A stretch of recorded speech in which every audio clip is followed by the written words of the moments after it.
안녕하세요. 3월 2일 수요일의 블록체인 투데이입니다. 러시아의 우크라이나 침공이 시작되면서 우크라이나를 위한 코인 기부도 급증했습니다. 그런데 코인은 러시아에도 유용한데요. 미국을 포함한 서방 국가들의 제재안의 핵심이 자금 흐름 차단인데 암호화폐를 통해 경제 제재를 회피할 수 있기 때문입니다. 이에 암호화폐 거래소들도 러시아 이용자들을 제재하기 위해 움직이고 있습니다. 그럼 오늘 블록체인 업계 주요 소식입니다. 하나은행이 미술품 경매회사 서울옥션과 협업해서 미술품 자산관리 서비스를 제공하고 NFT 아트, 메타버스 관련 신사업을 발굴합니다. 이를 위해 양사는 차별화된 아트 뱅킹과 아트 서비스 제공을 위한 업무 협약을 맺었습니다. 하나은행은 이번 업무 협약을 통해서 이 미술과 자산 관리를 결합해 다른 금융사와 차별화된 아트 뱅킹 이미지를 만들겠다고 밝혔는데요. 두 기업은 다음과 같은 다양한 분야에서 사업의 제휴 그리고 공동 사업을 추진할 계획입니다.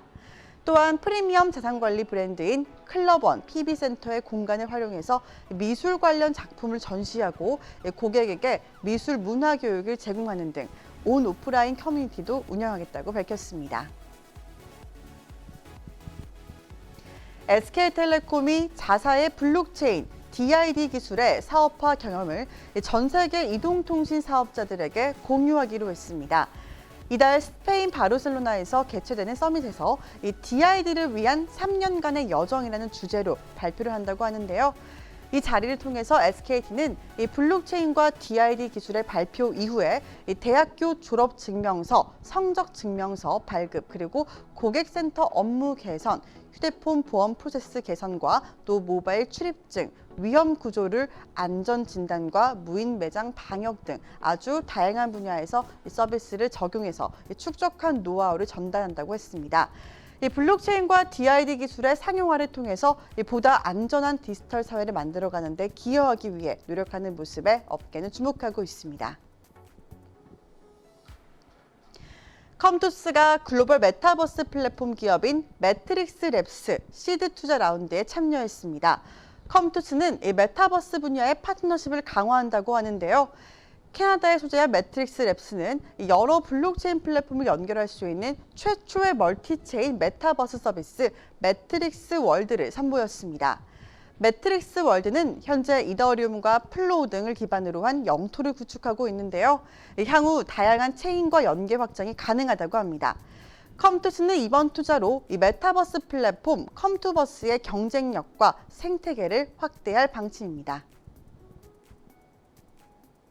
경찰이 타인의 휴대전화 유심칩을 복제해서 개인정보나 암호화폐를 빼돌리는 심스와핑 등 신종 사이버 범죄에 대해 수위를 높이기로 했습니다.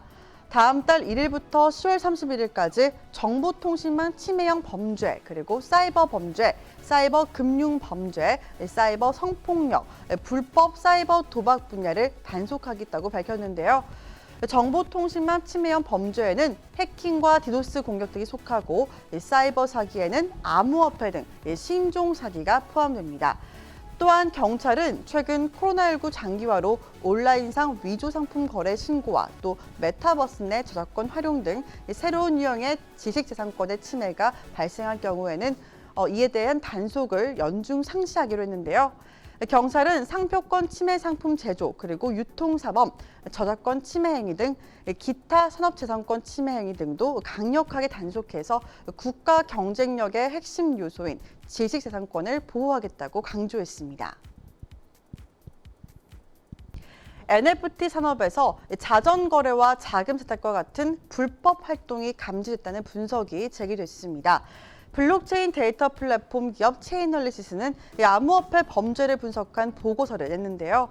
자전거래는 판매자가 구매자인 척 자산의 가치와 유동성을 호도하는 거래를 의미하고 또 NFT 자전거래의 목적은 NFT의 가치를 실제보다 더 높게 보이도록 만드는 겁니다. 체애널리시스는 이 블록체인 분석을 통해서 NFT 자전거래를 추적한 결과 수익을 낸 자전거래자가 엄청난 수익을 냈다고 분석했습니다. 자금을 자체에 조달한 주소로 NFT를 25회 이상 판매한 사용자 252명 중에 수익을 낸 자전거래자 110명의 수익은 무려 890만 달러였는데요. 이는 대부분 자신의 NFT의 가치가 올라갈 것이라고 믿은 판매자들로부터 걷어들인 금액으로 나타났습니다. 이 체애널리시스는 약 28만 달러 가치 암호화폐가 제재 우려가 있는 주소에서 전송됐다고 분석했습니다. 넷마블이 자체 기축통화 기반인 블록체인 생태계 마블렉스 MBX의 서비스 관련 정보를 공개했습니다. MBX는 클레이튼 메인넷 기반의 블록체인 생태계인데요. 넷마블에서 개발 또는 서비스 중인 게임에 블록체인 기술을 접목함으로써 게임의 재미를 강화하고 이용자 참여와 합리적인 보상 제공이 선순환되는 그런 생태계를 구축하는 데 중점을 두고 있습니다. 정식 서비스는 오는 3월 중에 오픈된다고 하는데요. 이 MBX 생태계 내 기축통화로는 MBX가 그리고 지갑으로는 MBX 월렛이 각각 활용된다고 합니다. 오는 3월에 A3, 스틸 얼라이브 내 블록체인 기반의 콘텐츠 업데이트를 시작으로 향후 다양한 게임 기술과 또 연계하고 또 NFT와 메타버스의 콘텐츠를 확장할 계획이라고 밝혔습니다. 블록체인 이슈 앤 트렌드 추석 뉴스에서 이은주 아나운서가 전해드립니다.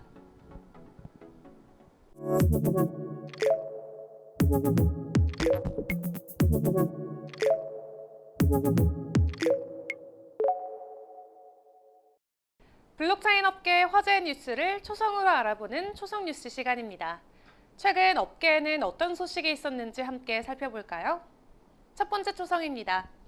티귿, 니은, 미음입니다. 국내 최대 가상자산 거래소를 운영하는 곳이죠. 바로 두나무입니다.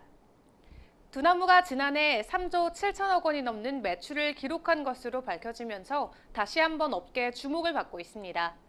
지난해 두나무 실적이 급증하면서 이 회사 지분을 보유하고 있는 카카오의 지분법 이익도 5천억 원에 육박하는 것으로 확인됐는데요. 카카오가 공시한 주요 관계기업 등의 재무정보에 따르면 두나무의 지난해 영업이익은 3조 7,055억 원으로 집계됐습니다.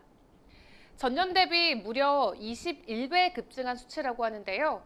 이번 두나무의 엄청난 성장은 지난 2020년 말부터 2021년 초까지 이어진 비트코인의 상승장과 또 암호화폐 투자 열풍이 반영된 결과로 분석되고 있습니다. 거래와 리스크 감당은 개미들이 하고 재미는 거래소가 본다라는 말이 괜히 있는 게 아닌 것 같네요. 다음 초성입니다. 비읍, 리을인데요. 국내의 대표적인 카카오 프렌즈 프로젝트로 주목을 받고 있는 곳이죠. 바로 보라입니다.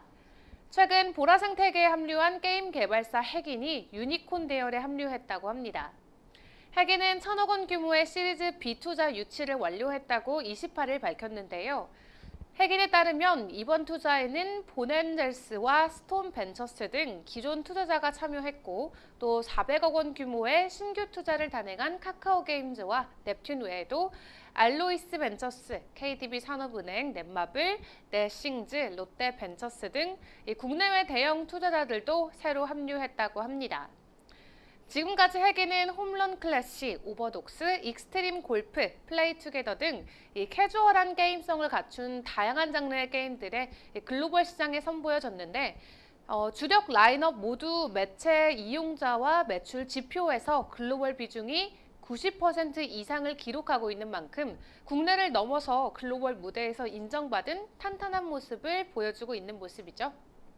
마지막 초성까지 확인해 볼까요? 시읒, 이응, 피읍, 리을입니다. 람다 256 자회사의 서비스형 블록체인 플랫폼인 루니버스를 토대로 하는 NFT 마켓플레이스죠. 바로 사이펄리입니다. 사이펄리가 올해 2분기 오픈할 계획이라고 합니다. 글로벌 결제와 창작자들을 위한 정산, 라이브 NFT를 추가한 사이펄리에서는 루니버스의 멀티체인 브릿지, 비중앙 직권형 지갑 등의 기능을 그대로 지원한다고 합니다. 또한 루니버스는 NFT가 원본인지 확인할 수 있는 해시 데이터를 이 NFT의 메타데이터로 제공할 예정이라고 하는데요.